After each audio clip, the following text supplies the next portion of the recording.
Desperation High Mediator Zephyronox pressed his six-fingered hands against the crystal communication array, watching the emergency beacon pulse into the void. His crystalline skin, normally shimmering with peaceful blue hues, now flickered with anxious amber streaks. Around him, the council chambers of Velmari Prime lay in ruins, shattered during the first Krivax bombardment 3 days ago.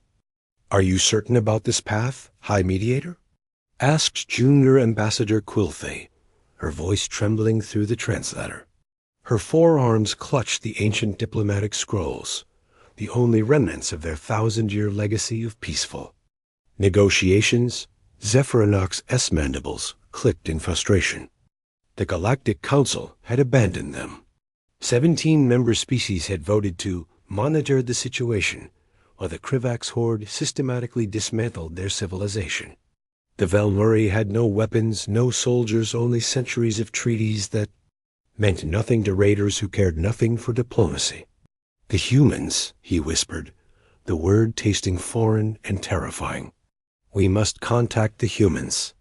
Quiltha's skin flashed deep crimson, the color of pure terror among their species. "The Deathworlders?" "High Mediator, you yourself opposed their council membership. You called them violent primitives driven by chemical emotions." Through the cracked dome above, explosions lit the horizon. The Krivax were methodically destroying the outer settlements, herding civilians into containment camps. Their broadcasts echoed across all frequencies: "Surrender or watch your younglings die." "I was wrong," Zephyronox admitted, his voice barely audible. "I believed in the sanctity of diplomatic process. I believed that reason could triumph over brutality." He gestured toward the burning city. "Look where reason has brought us." His assistant, Tech Weaver Prismville, approached with a data crystal. "The human embassy records from the neutral zone, High Mediator. Their communication protocols are ... unusual, direct, no ceremonial greetings or diplomatic formalities." Zephyronox studied the alien symbols on his screen.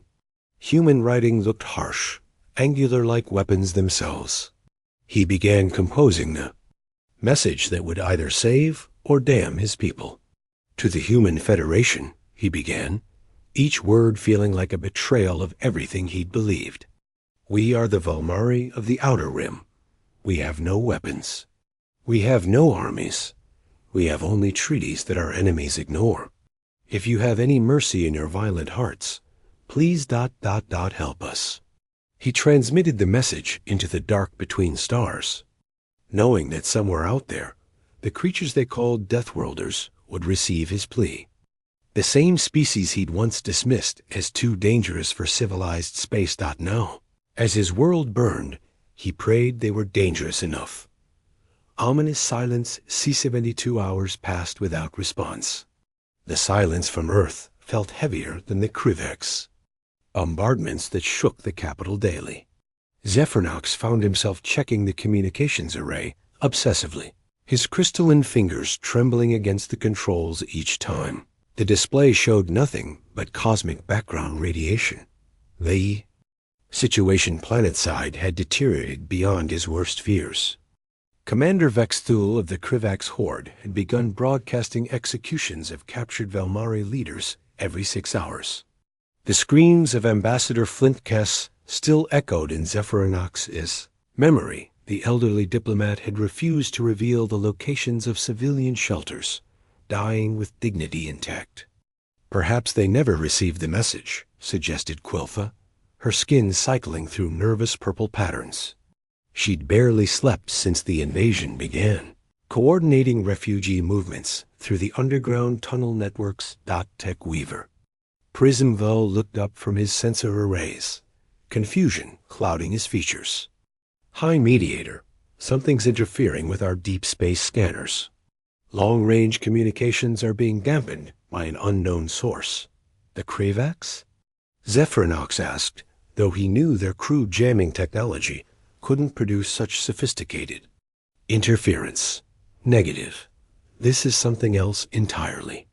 The pattern is too complex, too deliberate. Prismvel's 4 eyes widened as he studied the readings. It's as if someone is systematically blocking all incoming and outgoing signals across 17 different frequency bands. A child's voice echoed from the observatory above young Coraline Neem, who'd been monitoring the skies with an old telescope since her parents were taken in yesterday's raids. "Uncle Zephyr, come quickly. Something's wrong with the stars." They rushed to the observation deck, where Coraline pointed upward with a trembling tentacle. The perpetual daylight of their binary star system seemed dimmer somehow. The familiar. Constellations were flickering, as if massive objects were passing between Velmari Prime and distant suns. "Sensors are detecting massive gravitational anomalies in high orbit," Prismvel reported, his voice tight with fear. "But the visual scanners show nothing. Whatever's up there is beyond our technology's ability to perceive clearly." Zephyronox stared at the gradually darkening sky, remembering fragments of intelligence reports about human military capabilities. Their ships were rumored to be invisible to most sensors, their weapons capable of glass-melting precision from distances measured in light minutes. "They came," he whispered, his voice mixing wonder and terror. "The Deathworlders actually came." But as the sky continued to darken with invisible shapes, a new fear crept into his crystalline heart. What had he summoned to his world? Arrival, the sky went black at exactly 1432 local time, not the gentle darkness of evening, but an absolute void that swallowed the light of both suns. Across Velmari Prime, civilians stopped fleeing to stare upward in primal terror. Even the Krivax paused their slaughter, their crude sensors screaming warnings about massive objects materializing in orbit in the ruins of the diplomatic quarter. Zephyronox watched through his emergency periscope as the heavens filled with shapes that shouldn't exist. Hundreds of vessels, each one larger than the biggest Krivax cruiser, arranged themselves in perfect geometric formations around the planet. They made no sound, broadcast no signals, demanded nothing. Impossible, breathed Tech Weaver Prismvel, his sensors overwhelmed by readings that defied physics. Those ships, they're not just cloaked. They're bending space-time around themselves. The mass displacement alone should have destabilized our orbit. Commander Vexthul's panicked broadcasts crackled across all frequencies. Unknown vessels. Identify yourselves. This planet is under the sovereign protection of the Krivax Horde. Withdraw immediately or face. The transmission cut to static. Every Krivax communication array, every sensor relay, every command post went silent simultaneously. Not destroyed simply disconnected. As if an invisible hand had reached down and severed every electronic nerve in their invasion force. Quiltha's skin flashed rapid patterns of confusion and awe. They're not attacking. They're just watching. For 6 hours, the human fleet maintained perfect silence. Their ships hung in the void like sleeping giants, visible only as patches of absolute darkness against the star field. No demands. Number. Threats. No communication whatsoever. Then, without warning, Coraline screamed. The child pressed her face against the observatory glass, pointing at streaks of light descending from the black ships. Not the chaotic fire of orbital bombardment, but precise surgical beams that struck with mathematical accuracy. Each beam found its target with impossible precision. Krivax command bunkers vanished in milliseconds of controlled fusion.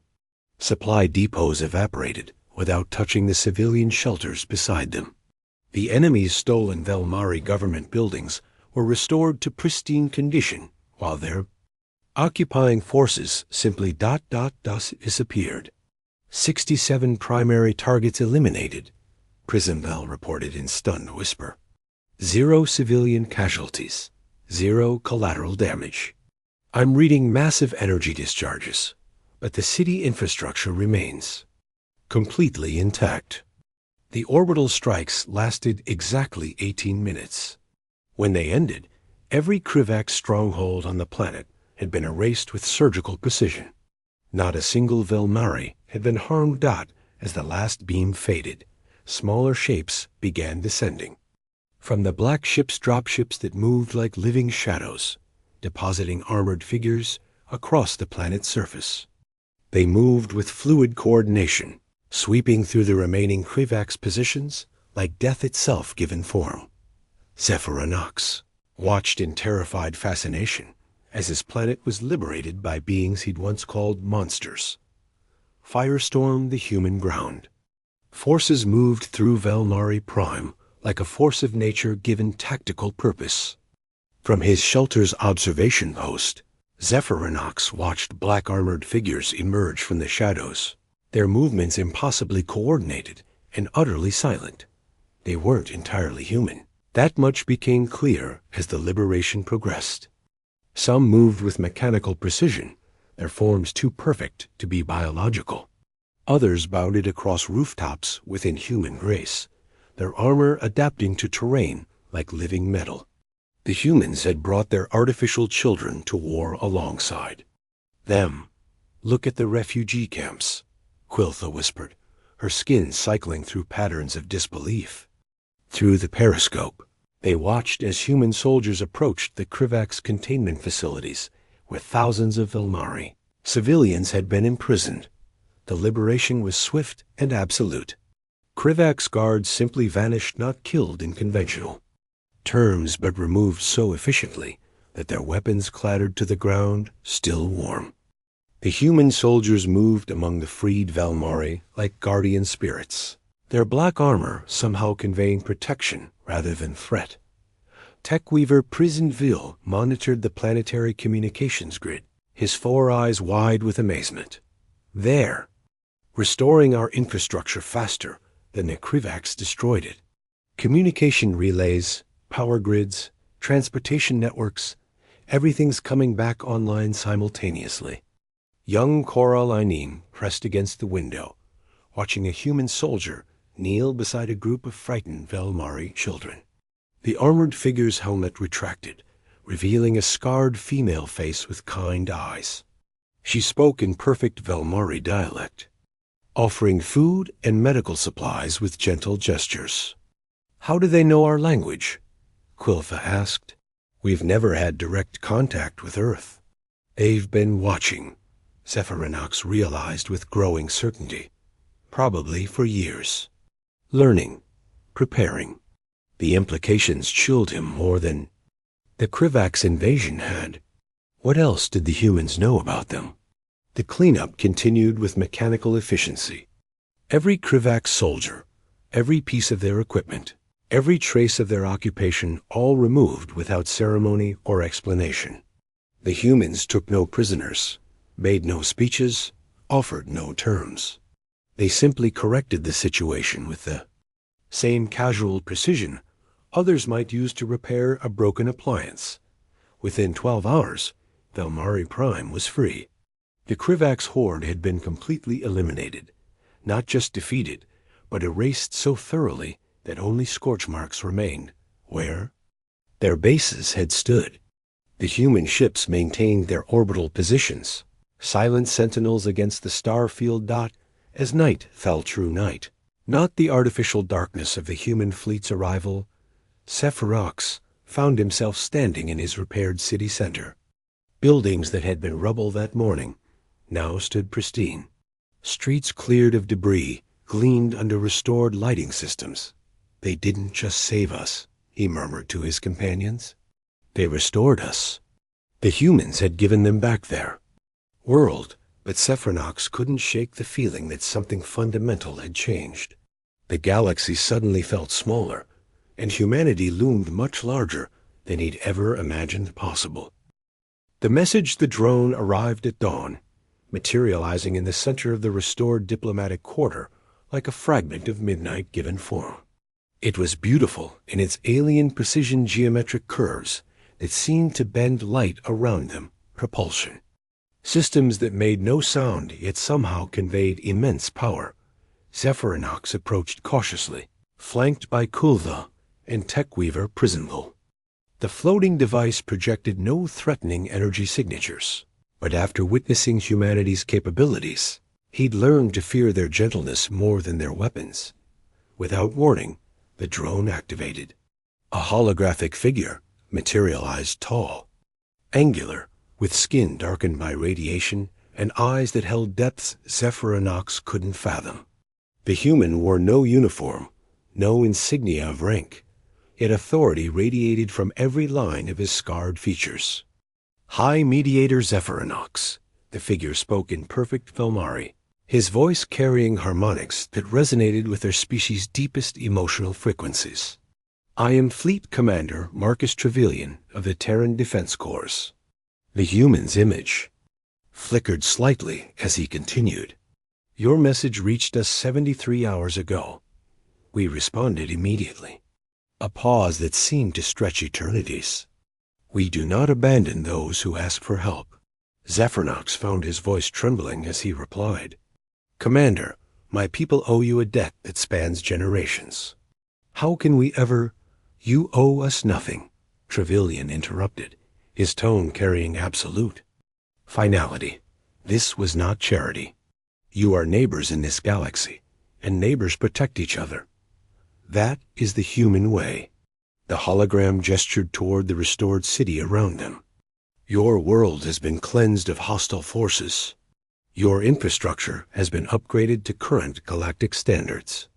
Medical supplies and defensive technologies have been discreetly installed to prevent future incursions. But why? Quilfa stepped forward, her skin patterns cycling through confusion and gratitude. We opposed your council membership. We called you monsters. You called us what you saw, Trevelyan said simply. Fear makes all species see monsters in the dark. But you were not wrong about our nature. You simply misunderstood our purpose. The commander's expression softened almost imperceptibly. We are indeed creatures of violence, shaped by a world that tried to kill us every day. But that violence has a purpose, to ensure that gentler species like yours never have to become what we became. The hologram began to fade as the drone prepared to depart. The Krivax will not return. Word of their fate will spread through the underworld networks. Your treaties mean something now, High Mediator, because they are backed by those who understand the true cost of peace. As the projection dissolved, Trevelyan's final words echoed in the crystalline air. Welcome to the human sphere of protection. Try to remain worthy of it. The drone vanished, leaving only the lingering scent of ozone and the weight of transformed destiny. Zephyronox watched the last human ship disappear into the star field, his crystalline skin shimmering with new understanding. We thought they were monsters, he whispered to the dawn sky. We were wrong. They're guardians. And now, so are we.